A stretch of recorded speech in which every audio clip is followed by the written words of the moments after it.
Hello, everybody. Happy Saturday. I hope you are doing well. There it is. No echo, echo. Uh, that's gone. Can everybody hear me?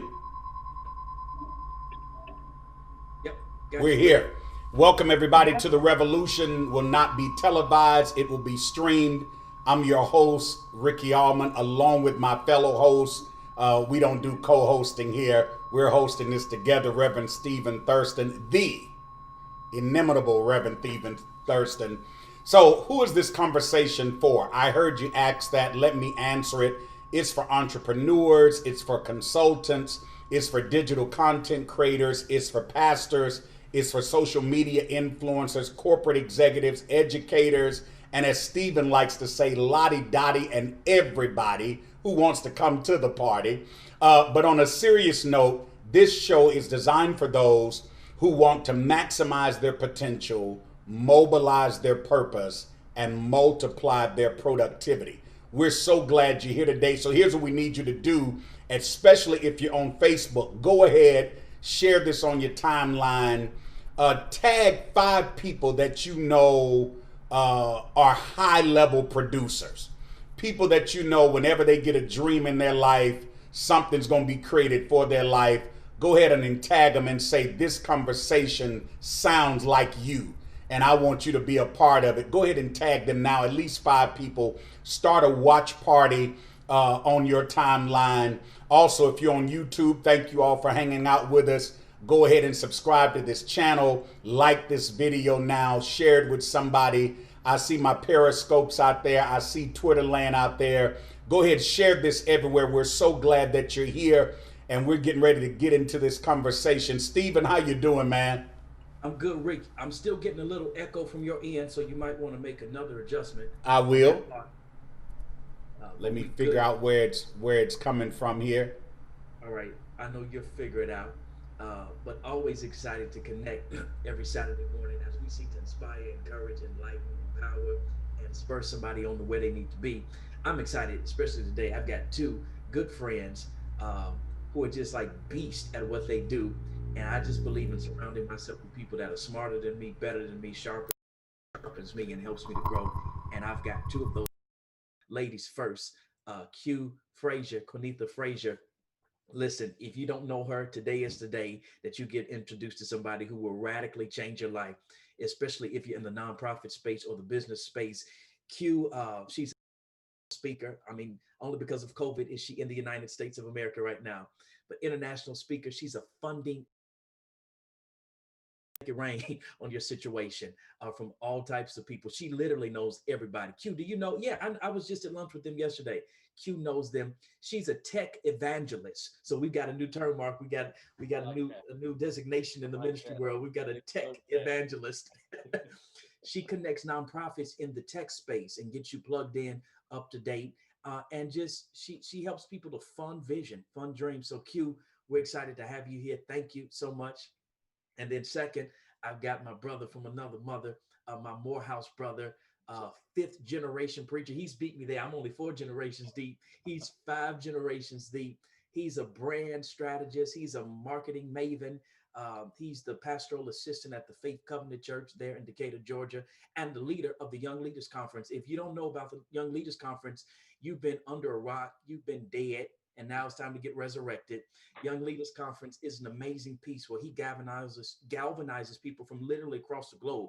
Like it's like 12, 15 countries that come every August to Atlanta to be empowered and encouraged in the area of ministry and marketplace. He's grown it from 50 people to 5,000 people. And I can't wait to see once COVID is released what the numbers jump up to. Because last time he took a year break, the numbers went shot crazy. So I can't wait to see what's going to happen next year when COVID has calmed down and we're back in the building together. But Mark Moore Jr., thank you, sir. Glad you're here with us today. Glad to be here with you. Perfect now, sir.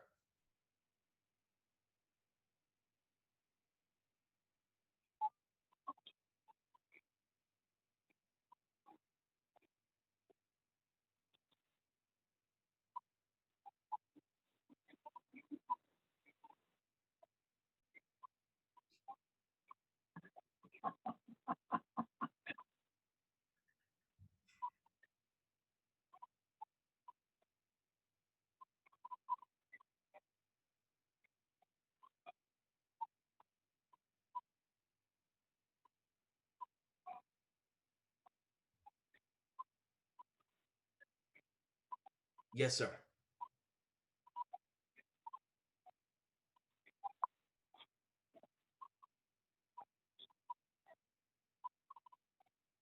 Yeah.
Very simple. Yes, sir.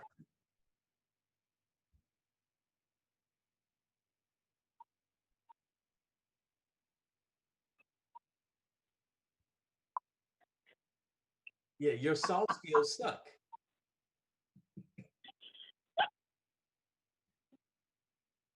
Yeah.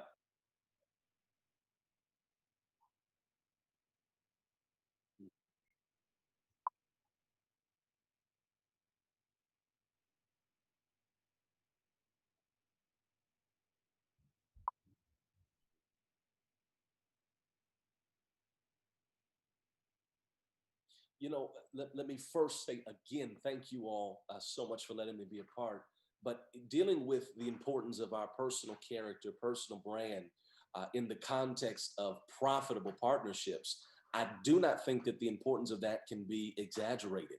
One of the things that I think everyone listening, and I trust that you all have shared this on your timelines with your friends, but I hope that everyone will understand that in order to really engage in a profitable partnership, it is absolutely crucial that you are clear and consistent with who you are, what you do, where you're going, and how you operate. The reason for this is because people with resource, as Dr. said, who has my back, the people that have your back, they do not want to invest in someone that they do not know which them they're going to get tomorrow. Yes. And a lot of us as visionaries, as entrepreneurs, as leaders, whatever we do in our respective circles, we sometimes struggle unnecessarily to attract profitable partnerships and attract people that are willing to invest, willing to, or always, remember, always financial. Uh, Profit is not always financial. Sometimes the profitable partnership is an introduction to a person. Sometimes the profitable partnership is an introduction to a way of thinking you were not privy to prior.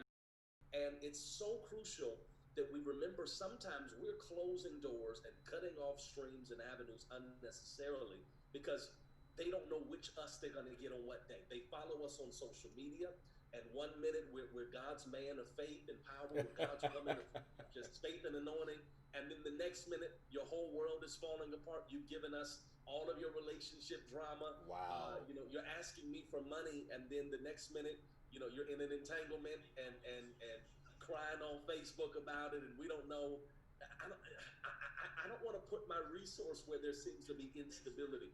So to answer the question in a nutshell, I think that we must manage and maintain our personal brands, which I would suggest is almost synonymous with being able to manage and really monitor our emotions, because much of our brand, so That's much of good. what we have out there is intimately connected to how we're able to discipline our emotions and our feelings and operate and move with consistency and discipline, even when we don't feel like it, even when we have stuff going on in our personal life or in our families.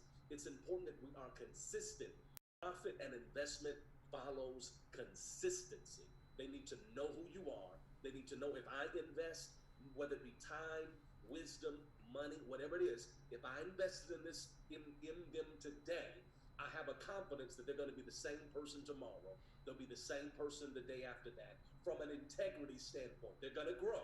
They're going to get better. They're going to advance. But I know that they're going to be solid and they're going to do what they said. Mark, you just made a statement that I think definitely merits repeating. You said profit and investment demands consistency. Absolutely. I hope everybody heard that. I think that's the most critical part. People are not going to invest in you if you're not believable. Absolutely. Because they don't see a sameness. That's what identity is. Identity is sameness in everything that makes you you. And so when people start seeing inconsistencies, people can overlook. What would you say about this, Mark? Would you agree that people will overlook a flaw if they see you're consistent in your effort? Without question. Okay. Without question. Absolutely. I think that people, the word that comes to mind is comfort. And I think that comfort and consistency go hand in hand. I'm comfortable moving forward with you. I understand you have some flaws here. You don't have this part mastered. You have not quite developed that skill set over here yet. But at least know what I'm going to get. That comes, yes, with the pros, but with the cons as well. I know They've got a good vision. I know they have a good heart. Sometimes they don't call me back as fast as I'd like. Right. But we can work through that because we can identify. Right. So I think that has to be there. Absolutely. Excellent.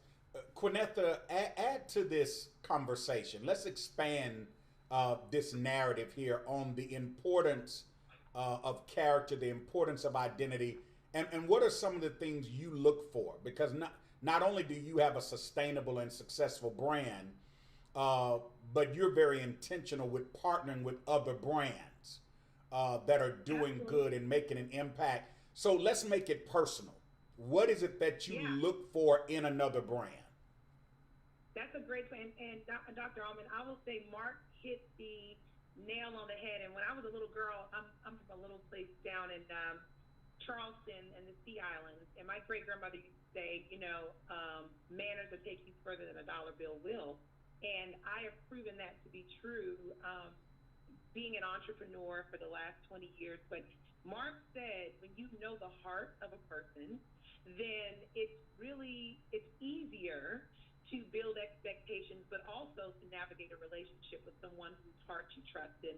I would say what I look for, and in any relationship, and Stephen is right, the relationships that I choose to engage in are those that are meaningful for the good of human beings, but definitely for the good of Black people. Right. And the amount of discretion that's involved in the kind of work that we do really relies on the wealth of our relationship.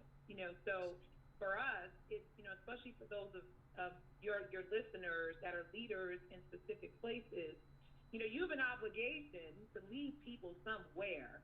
And so to Mark's point, how I represent what my mission is very important because people are following me. So I'm very careful when I meet people who tell me the wonderful things they want to do.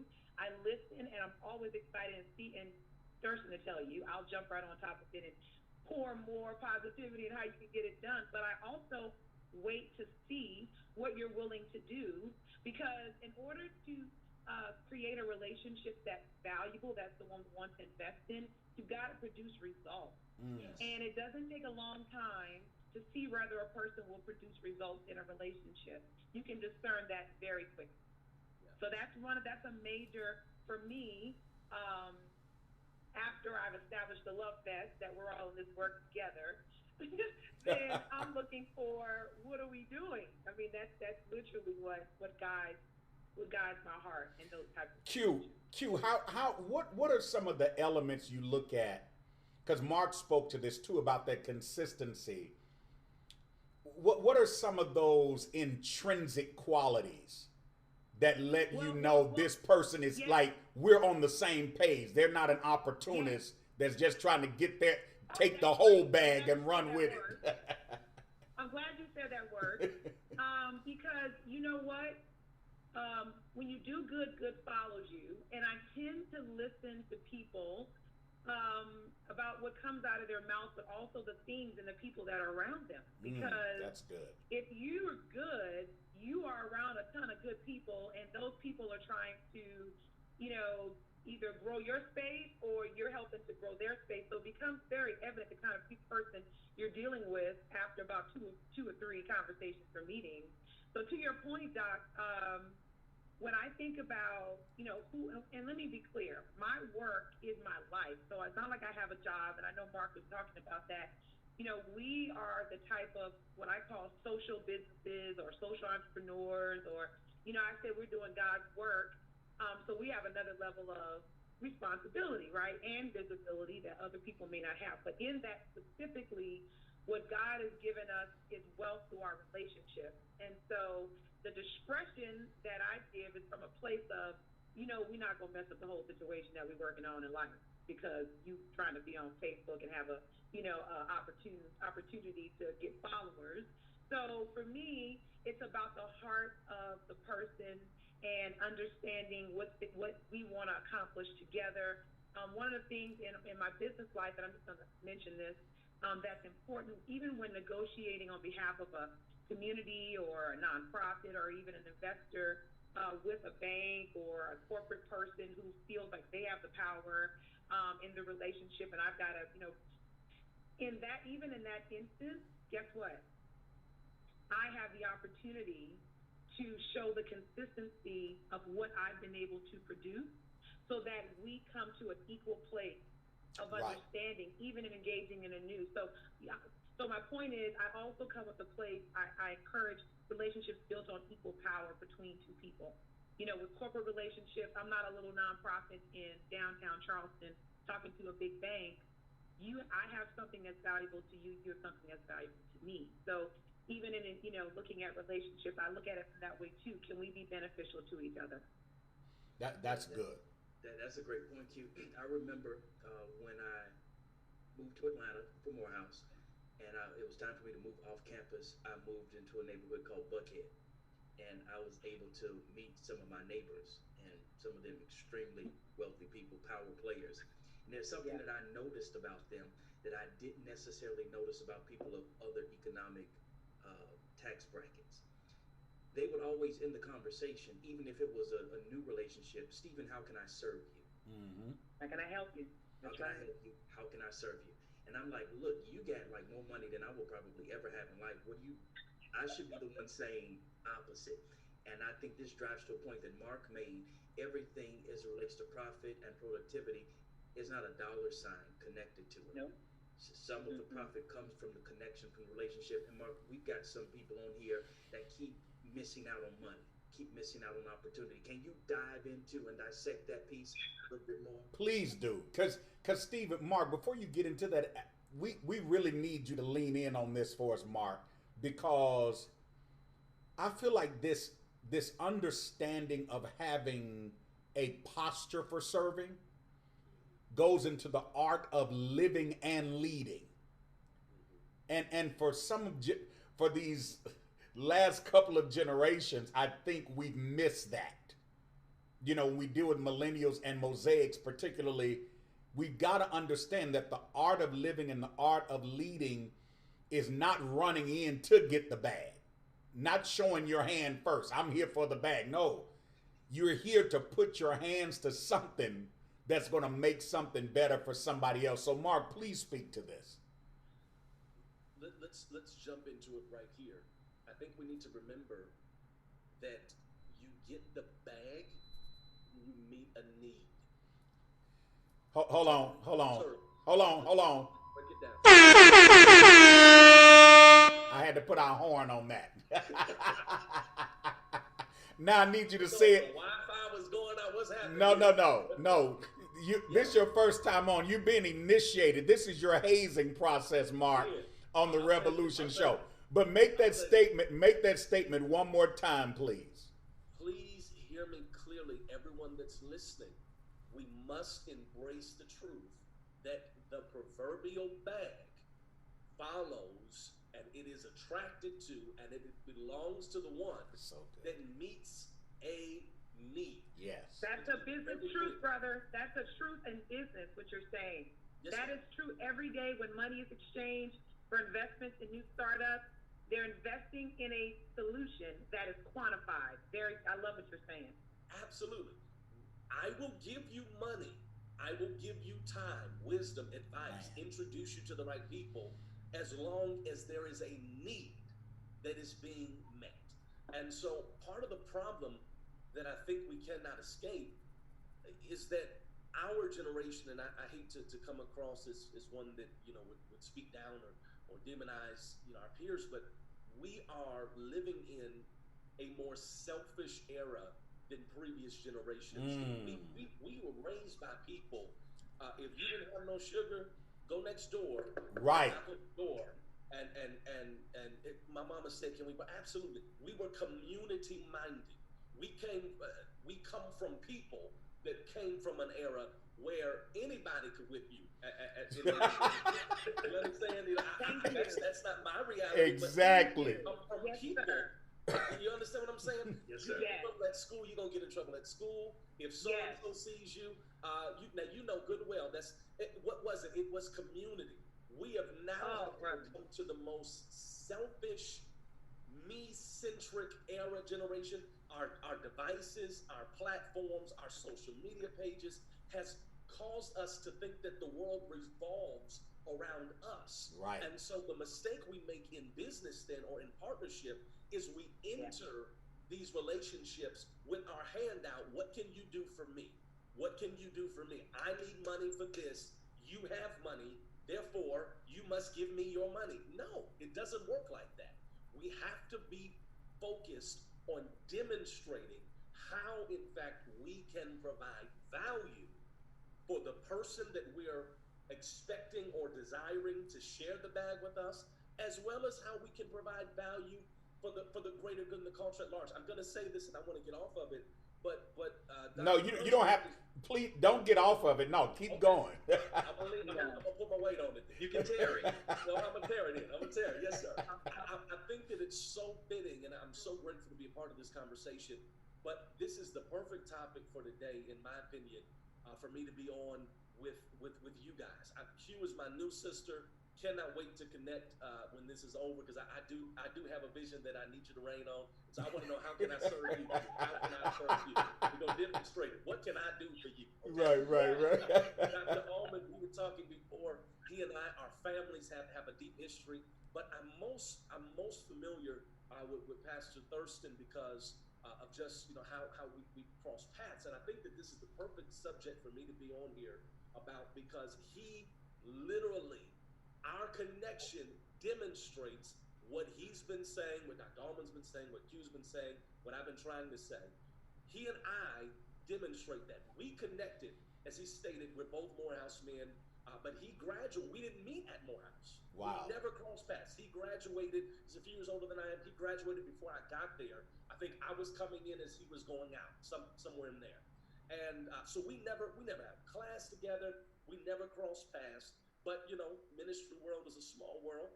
We got connected on social media. He saw what I was trying to do with my conference. I think when we connected, our largest event at that time was 350 people. We were at the Doubletree Hotel. We had started at the Doubletree on La Vista out east, for those that are not familiar with Atlanta. And we had moved. Okay, there we go. Then we had moved to the Doubletree near the airport. It's a slightly larger hotel, 350 people. I was living a dream. My mindset at the time was call Bishop Jakes, let him know he can retire. This whole conference, God, 350 real life human people in one room. Give me the mantle, right? 2015. That's hilarious. 350 people. We're doing well. I'm feeling good. All of this. And then 2016 comes. To make a long story short, we don't do an event in 2016. I'm a PK, as many of us are. And that was a significant year at our church. It was our 20th anniversary.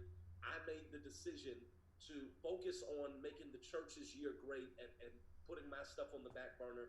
I've reached a decision. I said, hey, I'll start over in 2017 and just rebuild. Hopefully we'll maybe get our 300 back. That's the point that I come in contact with StephenThurston. He sends me a message. We get connected on social media. Hey man, see what you're doing. Be encouraged and making a difference. Something along those lines. We get connected. He ends up coming to a Bible study at my dad's church. I was doing the young adult thing before the full Bible study started, called the living room upstairs. It's maybe 15, 20 young adult, maybe that many up there. He comes through and he brings a friend of his that I didn't know at the time. Comes through, hey man, I'm in town. Just want to show you some support. I see you're doing your thing. Okay, cool, great. Comes through, do the Bible study. He's kind, he's engaging, he stays for the full service. Afterwards, we're talking. Hey man, what are you doing? You want to get something to eat? Let's get something to eat. We go sit down at a table. We're eating food, we're talking, and he's demonstrating what he's teaching about. He's not just reading off of notes, making this stuff up. He demonstrates 3 years ago at a restaurant in Atlanta what he's talking about. He says, so what are you working on? What are you doing? I said, hey man, well, I've got this conference coming up. We're getting ready to relaunch it, and I'm excited, but I don't have a space for it, so I'm a little nervous. Now, mind you, he's not in event production. That's not what he does. He doesn't own a big conference venue. To my not, he probably he does. could, yeah, he really could. Now that I think about it, he might be holding out on us, Mark. He might be holding out on us. I didn't know this at the time. Right. Another preacher, another PK, another Morehouse man, and I'm just kind of sharing my heart. This is what I want to do. I have a vision for a big conference, but I don't have the space for it.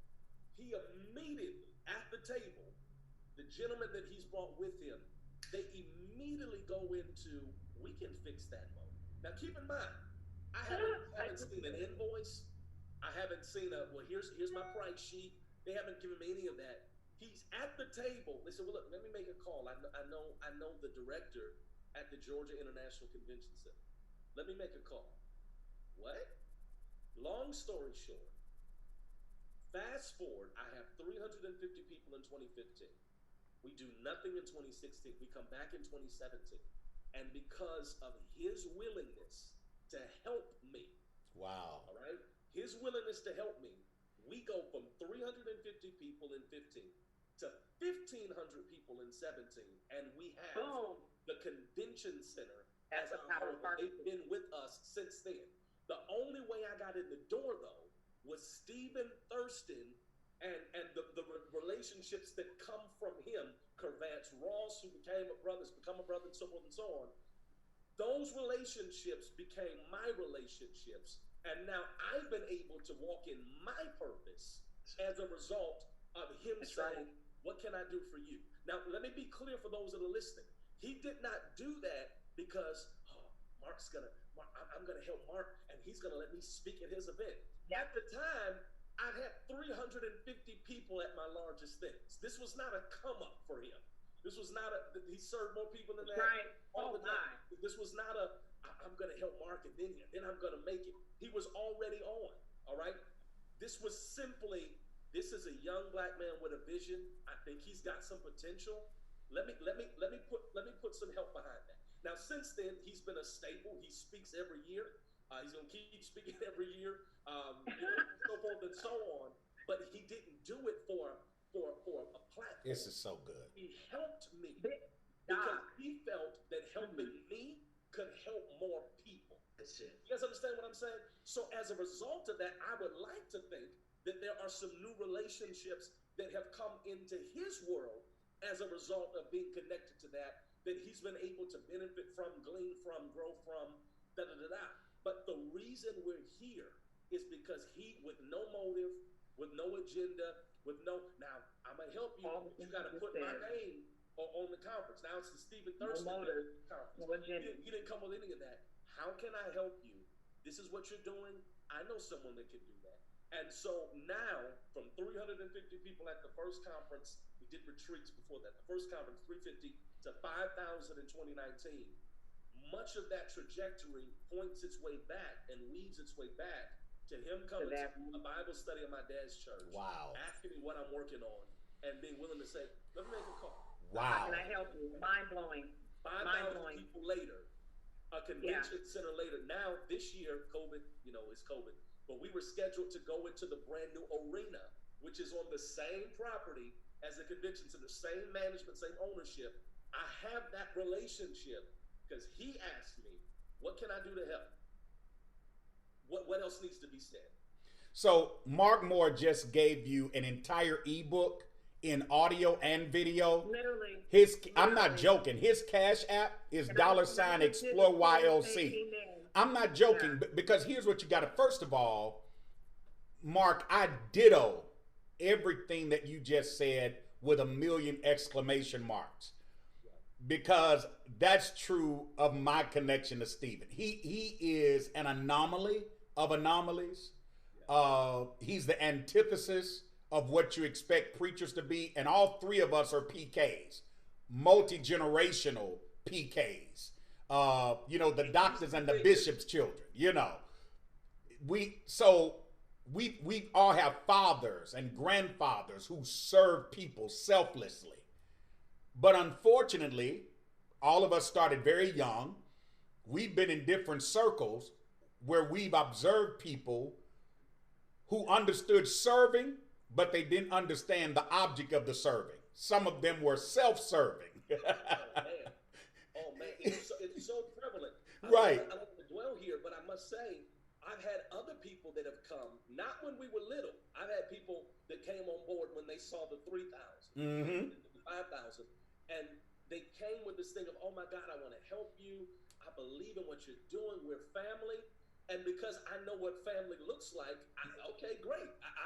I'm not short on that. I've got that. So Right. But everything that they extended or everything that they offered came with a demand in return. Right. So at a certain point, Right. That's how you know. this is no longer I want to help. Now keep in mind, there will be relationships that are strictly transactional. You cannot reach any level of success, any level. When you go to Chick-fil-A or wherever, I got Chicago on the line. When you go to Gibson Steakhouse or wherever you go, I ain't privy to yet. When you go in, you don't expect them to serve you and bring you your meal, and then you say, well, I thought we were friends. You want me to pay? No, you have an understanding. You're going to give me food. I'm going to give you my card. Right. We're going to make a transaction. That's fine. But what irks me is when people make the approach of, I'm here to serve and I want to help, but everything is tied to, you got to do this for me first. That's strictly transactional. And I think that for where we're going and where we need to go, as this is being streamed, we need selfless, genuinely organic relationships that can push a bigger picture forward. Mark, hold on, Stephen. Before we pivot to Q, because me and Stephen on overload over here, we're texting each other like this is crazy. Mark, I want you to drill down, because this is your fault. You put your weight on something just now, and I want us to explore it. Let's elucidate it and expand on it. How do you discern between transactional partnerships and relational partnerships? So you just gave us an amazing description of a relational partnership with Stephen. Let's before we pivot to Q, let's talk about the distinction, because there are leaders watching this of all ilks, of all contexts, pastors and entrepreneurs and corporate executives, educators, and they're like, okay, I'm trying to move some things forward, but how do I know which partnership should go with me in the evolution of my organization? And how do I know which partnerships are just designed for that moment? Okay, phenomenal question. Here's what I want to say. Let me begin by laying a foundation, and I hope this sets someone free. You must free yourself from this idea that every relationship, I want to reiterate it, you must free yourself from the idea that every relationship is going to be relational, or every transaction is going to be relational. That's good. And every partnership will become a friendship. Stop. That sounds good in theory, but that is not realistic. There are some people here now, this is a conversation you all might not want to have in the comments, but it's true. There are some people that you will need to work with that you will never like. Wow. That you will never be friends with. You might, the most you might get, most you might get is a level of respect for their skill set, for their ideas. We're not going to eat when the project is over. You do a job, I do a job. We work together, and we both win in the end. But this is strictly business. That's okay. It's necessary. You will not avoid that. But when it comes to being able to determine and discern and decipher, well, maybe this is something that should go with me to the next level. Maybe this is something that can evolve. I'm going to use Pastor Thurston as an example again. He started out helping me. Then he came and spoke at my conference. But since that time, he's helped and coached and helped mentor my younger brother. He's spoken for my father at my father's events, and the relationship continues to evolve. He's become friends with some of my friends. I become friends, as we see on the screen, with some of his friends. And so we're growing on. We're going to grow old together. We're going to do life together. That's fine. But here's one of the simplest ways I think we can discern who's who and what's what. And it's some of you are expecting Greek and Hebrew. I don't have Greek or Hebrew for you today. But here's what I have. We would do ourselves a favor if we paid closer attention, don't miss this, guys, to the questions people ask us.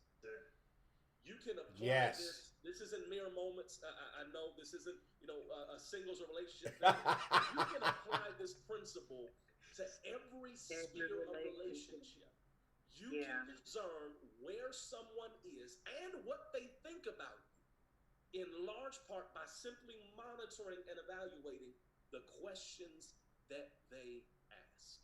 When we're sitting down talking about vision and the future, is everything that comes out of your mouth centered around what I can do for you?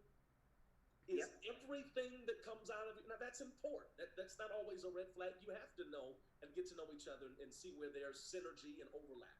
But is everything that we talk about always centered around what I can give you, what you can get from me, who I know, who I can introduce you to? Or is there ever a space in the conversation or conversations where you're asking things that make me the center of attention? Not from what I can do for you, but one, more about who I am and what I do. And then exploring areas that you can possibly add value to me. You do not want to be stuck in a relationship where you're dealing with a leech and not a partner. Whoa, stop. Repeat that one more time, emphatically. You don't want to be in a situation where you're dealing with a leech and not a real authentic partner. Both of them speak to connection. Let's be very clear. Ooh. A leech is a connection, but it's a one-way connection that simply takes from you and drains you. One of the ways, let me go forward. Please do. And give you this. One of the things I think every visionary needs to do when they're determining what kind of relationship we're entering into is what I would call the phone test. And here's the phone. It's again, real practical. The phone test is this. When I'm sitting here watching television in my office or working on something or doing whatever I'm doing, and I see your name pop up on my screen, what is my first reaction? Wow. Think about what I just asked you. Wow. Brother, there has never been a time when he has called me or texted me or his name has popped up and I said, oh. There's never been a time when his StephenThurston has popped up on my screen and my first reaction was, let me. The phone test. Oh my God, what is this? What does he want now? What is it? It's never been there. If every time he calls or sends a text or whatever, it's, oh, cool, what's up, Steve? Let me see what Steve wants. Because I know this is a relationship. Some of you all just stop in the comments and just do an inventory of the people on your team, the people that work under you, the people that work with you. What does the phone test reveal about how you feel about them? When they call, is it, here we go. Or is it, oh, cool. I was meaning to call them. I was meaning to tell them about such and such. That alone, we can do SWOT analysis, we can do all kind of wonderful necessary things, but just stop and determine, how do I feel when they reach out? That alone would give you insight on, is this a transaction or is this something that has relational implications. Is this somebody I can do business with, or is this somebody I can do life with? There's a difference. You need both. So don't demonize people and cut people off simply because it's business. You need business. Right. Let's be very clear. You're not designed to be best friends with everybody that's assigned Exactly. your vision for. But you got to know the difference. So again, here's the second ebook that the Reverend Mark Moore has given you in audio and visual form, and his Cash App is $Explore YLC. Stephen, this is amazing, man. We're flowing, but let's pivot to Q. You got something you want to talk to her about, because we've got individuals listening who are selfless, who live to serve, but they have some challenges in getting their vision to the people they're trying to serve to. So let's talk about that a little bit, Stephen. Yeah. What are those practical steps, Q, for that person that's lost in terms of making the proper connections? Because you're a connector. You bridge the gap between vision and resources. So how does that person make that pivot? Well, clarifying what you're trying to do is really the first step. Understanding what you're trying to accomplish, and that means writing it down in a way that's easy for you to understand and for you to explain. Whenever you go to social meetings or meet people at a conference or something like that, and you really want, again, like, as we've been talking about, you want to be able to offer something and be able to invite people to plug into what you're doing. So, having a clear, just a two-sentence, three-sentence explanation of what you're doing, who you're doing it to, and how you make money is very specific to, a good way to kick that off. And, my foremost relationships are all focused on money at the end of the day, meaning, what we're working on requires funding to get it done, and at a scale that really moves the world. And I'm glad that this podcast is called Revolution, that there's a revolution, because there's a disruption for all of us that we are leading. And the reason why this relationship is important is because, just as the Bible said that God will separate the wheat from the tare, we're going to see where the relationships are really soon, because our Black organizations, our national organizations, our religious organizations are all going to be tasked with carrying out community goals that they're either going to be prepared to carry out or they're not.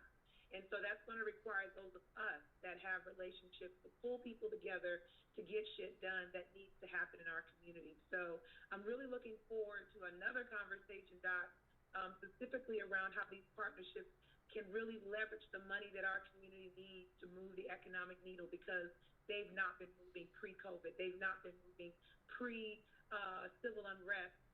So if this is a revolution, I'd like for it to be focused on, as Mark said, how these relationships, these true, almost familial relationships, can be leveraged to open doors for those of us that are really looking to move the needle.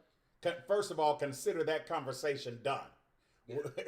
We're going to dedicate a whole conversation just to that. Yeah. What are some? Time. You said it. It's the time. What are some tools and tips? There's somebody watching this right now that says, Q, I'm on your website right now. I'm looking at you on social media. I'm a pastor. I've got some community empowerment things. I'm trying to do things in an innovative way, even this summer in the midst of this pandemic and not being sure if kids can even go out to play.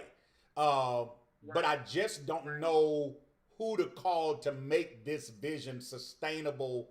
What do you recommend they do today? I know we're not dedicating this show to all of the financial partnerships, but give us a direction they can go in. Oh, wow. If they're ready to move in that way, I would love to connect with them. I want to say, hey, let's talk. Well, no, number one, let's say it. Let's say it. Number one, connect with Q. That's what you want to do. I like that very much. Yes. And I will say this in true honesty, I do not have a great social media presence in the way that, but there are ways to connect with me. I'm very active on LinkedIn, and I love people to connect there when they're, wanting to work together and to leverage funds.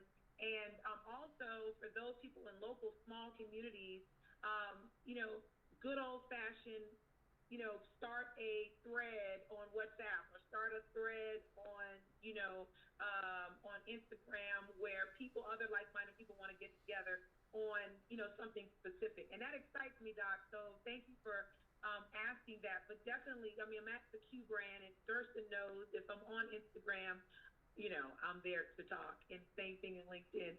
But I'm really a connector one-on-one. So, we do. And before Dr. Allmon, I hope it's okay, I want to mention that the only social media presence I do have is for our foundation that we have, the Global Foundation for Education and Economic Mobility. And Excellent. It's gfem.org. And people can see about... Wait, give that again, please. Say it again, Q. It's the Global Foundation for Education and Economic Mobility, and it's just gfeem.org. gfeem.org. Thank you. GFEM, yeah. We'll talk about it later, but I'm really excited about what you said. Yeah.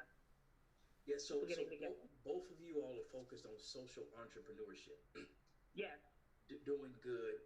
And I think we've got some pastors also. I want to pivot to kind of speak to them and help them during this space. Mark did something at the last conference that was amazing. He got up with a very somber demeanor, and I thought he was about to pronounce somebody had died or something, but it was set up masterfully because he's a master marketer. And again, it was all pure. There was nothing contrived with it. No guile in it.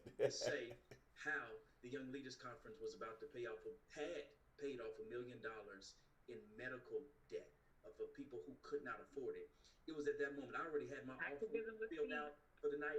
I tripled my offering because, again, he was serving the need. And I said, I got to do more so that we can do more as a community of young leaders. I hope you reach everything you sown, brother. I hope you reap everything you sow for doing that. I hope you do. And you never reap what you sow. You reap way more than you sow. Oh, thank you, Jesus. I receive.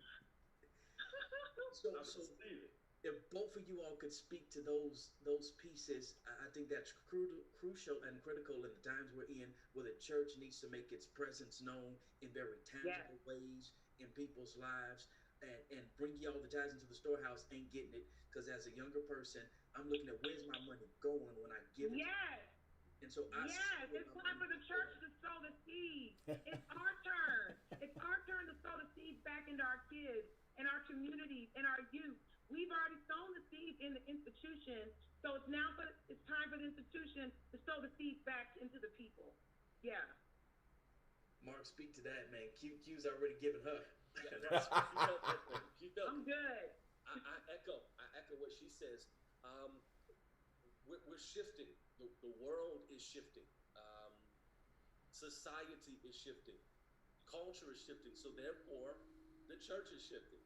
And as we are now ministering to people, let me be very clear, because as Pastor Thurston said, I'm generations in, so I don't want to come across as if I'm demonizing or downplaying or shaking my finger at ministry. How dare you all have da-da-da. But let's just deal with what it is. We have grown out of the era where the response from the pew was, we have to do such and such because Reverend said so, because Pastor said so, because Bishop said so, because Apostle said so, whatever our context is.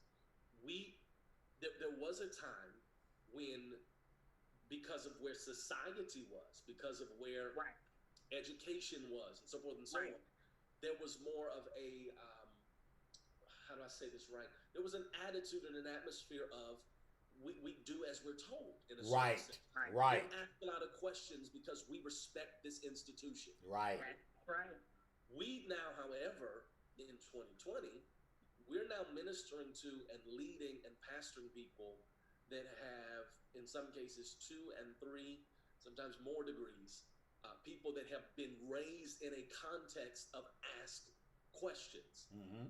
This is not just a church thing. The entire Black people as a whole have evolved from the whatever and whatever's been told. Okay, that's fine. No, we have questions. Right. We're dealing with people that are more educated than ever before. People that have access to information. Now, for the first time ever, I can stand in the pulpit and people don't have to say, "Is that true?" They can fact check me. Hold up. On the spot.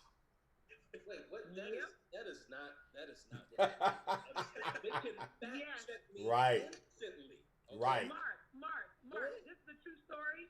a college student, we had a call with them last week about COVID. And you know why they said they don't like to go vote? They said they don't understand that when you pull up the candidates, why you can't click on the name and see their Wikipedia.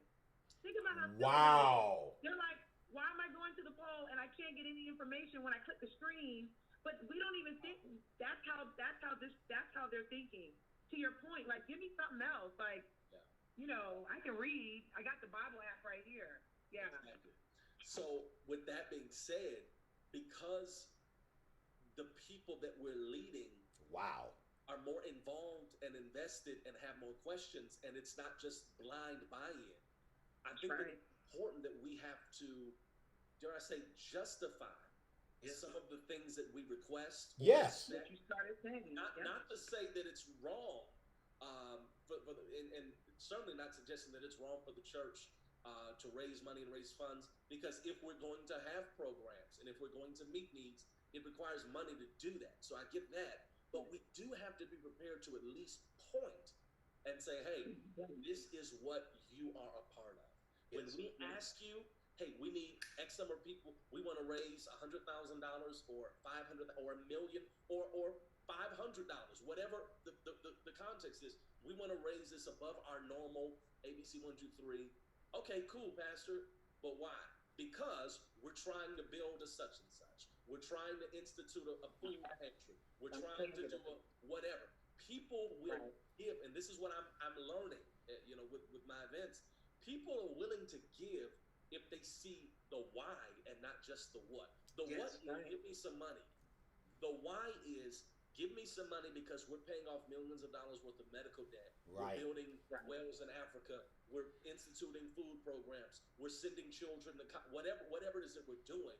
People that are intelligent will say, "Oh, okay, yeah, I give to that."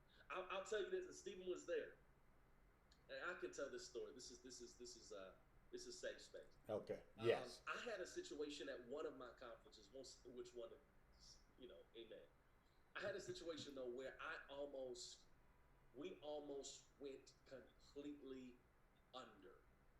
I'm gonna tell it quick, but I'm gonna tell it because this will help somebody. We had a situation where, again, young, growing, I had somebody that we had done business with that was not integral. Of course, didn't find out till later.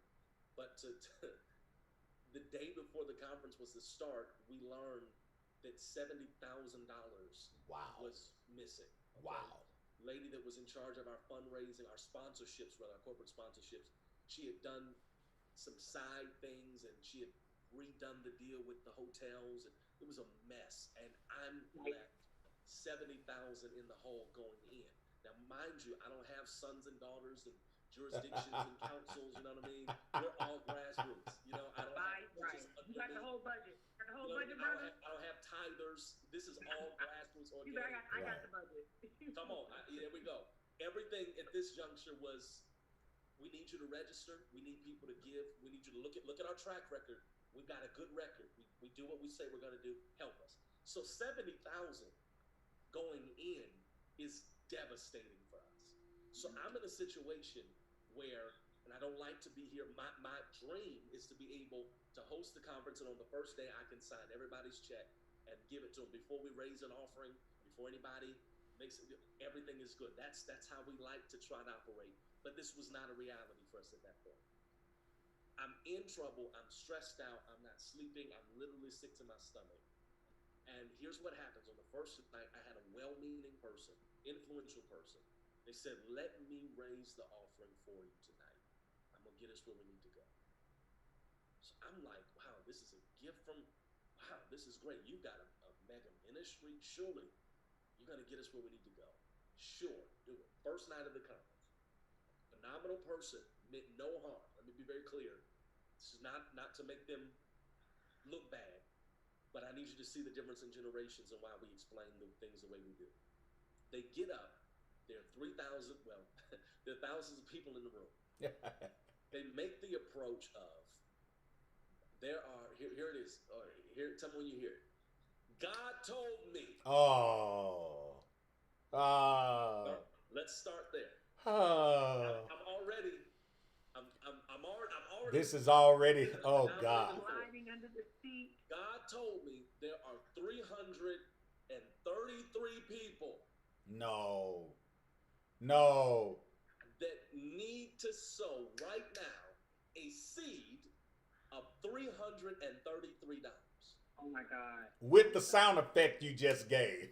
My entire everything Died. They're still probably cleaning up that convention center, Right. okay? Because my everything just emptied right there. I said, oh God, no.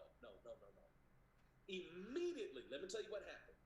Thousands of millennials from 40-something states, 20 countries, immediately took their phones out and said 333 times 333 equals $110,000. Yep. And immediately the atmosphere, it's been a great service, Wow. everybody's happy. That immediately the air sucked out of the room and 3,000 millennials said, God said 333 about to do this. Let's see. Wow. I'm telling you, they said, let's see if God said it. When I tell you, wow, this was the most awkward, uncomfortable, tense time, because what happened was my audience was saying, this is not how we do things. This Right. is not the policy I know. Because the approach was not, hey, we need to raise $100,000 a night because we want to go ahead, be debt-free night one. We have missions we want to do. It wasn't that. It was the Lord said, there's a blessing for those. And again, I believe that God blesses givers, seed sower. I'm not minimizing that, but the approach worked on a previous generation. Yes, sir. At a different kind of. Don't mean a thing. Give me strings. I feel a prophetic anointing. Nothing wrong with. I love all of that. That's right. But this ain't that room. So what happened was. What happened was that offering. Keep in mind, we have twice as many people as we had last year. We doubled. The offering that night was significantly lower than the offering we raised a year prior with half of those people. Wow. Because people were feeling some kind of way. Exactly. You know what I had to do? Now, I'm really sick now because I'm thinking, hey, this, I hate being in the spot, but this offering, this is going to push us over. Everything will be good. I got bills. That's what I thought too. Big bills to pay. We 40-something speakers in, flights, hotels. It's a lot. Y'all know what I'm talking about. Yes, sir. I don't sleep that night. I'm nervous. I'm sick. How am I going to explain? This is it. I can't bounce back. How am I going to explain to these people, hey, we can't pay you? I don't want to be the what had happened was. You're right. What am I going to do? I pray about it. I get, direction. And all I can think is that God wants me to get up there on Friday night and tell them what it is and let them respond. Right. So as the host of this event, you have come to know us for ABC 1, 2, 3. You have seen our record. You have seen what we've done. The truth. What we're doing. This is the situation. Yeah. I told them before we go live on television, said, listen, we're getting ready to go live at 8 international television. We're streaming live. We have 12 minutes to get this done, and I believe we can do it. Here's what I want to do. I want us to raise X number of dollars. I want us to do it in the next 12 minutes, and here's why. I then laid out, I said, hey, we had a partnership take advantage of us. We came in at a deficit. I need y'all to know what we're a part of because this is our conference. So what am I doing? I'm building buy-in. Right. So they're already kind of mad at me for last night, but they're looking at me. Right. They're like, why you let that? Why you let him do us like that? But listen, this is what we're doing. We want to pay this off, and here's what's going to happen. I want us to end tonight with all debt from this year completely paid off. Done. So we can move forward to new projects tomorrow. We're going to do da-da-da. What happened was the people said, okay. Of course. Stood up. We did what we needed to do. Yes, and we lived to fight another day. Right. My point is what came back to me, and this blessed me more than anything. After that year, or after that conference, a couple months later, I was in some city preaching, and of course, some people from the conference came, and they were introducing me. Yeah, Mark, this one came with me this year. This is our first year. And I'm, okay, how was your experience? What did you think? I'm so glad you came to that. And here's what somebody said that blessed me. one of the people that had been there before, they said, I explained to her during that offering on that opening night, I leaned over and told her, I said, this is not how we do things. And I put her mind at ease. This is not how we do things. I said all of that to say that if we're going to increase buy-in, if we're going to increase investment, if we're going to increase support from our pews or from our parishioners or our whoever it is we're dealing with, investors, whatever, you have to be able to explain to this generation, not just the what, but the why. The why is so critical. The thing of God said there's a mirror for the next X number of people in the next 3 minutes, in the next 2 days.